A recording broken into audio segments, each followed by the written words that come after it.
एक समय की बात है।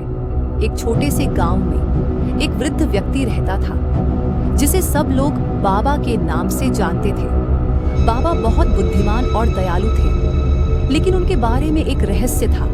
गांव के लोग कहते थे कि उनकी झोपड़ी में रात के समय अजीब अजीब आवाजें आती थीं। एक दिन गांव के कुछ युवा लड़कों ने सोचा कि वे इस रहस्य का पता लगाएंगे।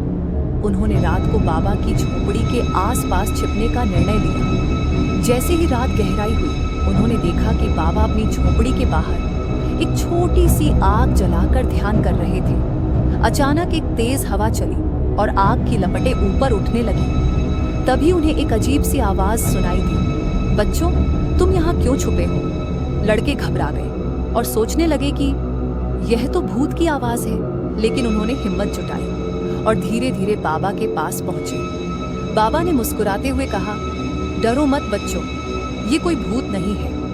मैं यहाँ उन आत्माओं की मदद करने आया हूँ जो इस गांव में भटक रही हैं। बाबा ने उन्हें बताया कि गांव के पास एक पुराना कुआं था जिसमें एक महिला की आत्मा भटक रही थी। वह आत्मा पहले गांव की एक निवासी थी जिसने जीवन में बहुत दुख देखा था।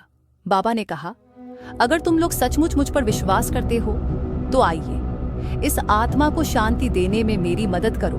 लड़के थोड़े घबराए, लेकिन उन्होंने बाबा की बात मानी। सभी ने मिलकर उस कुएं के पास जाकर वहां के हालात को साफ किया और पूजा अर्चना की। कुछ ही समय में आसपास की हवा हल्की हो गई और अचानक एक चमकती रोशनी निकली। ये महिला की आत्मा थी जिसने उन सभी को धन्यवाद कहा और उसके बाद वह शांति से चली गई।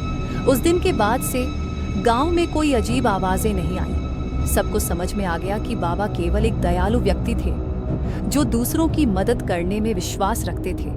गांव के लोग उनकी बहुत इज्जत करने लगे और बाबा की झोपड़ी को सभी ने एक पवित्र स्थान माना। ये कहानी हमें यह सिखाती है कि डर के पीछे कुछ और हो सकता है और हमें एक दूसरे की मदद करने का प्रयास करना चाहिए।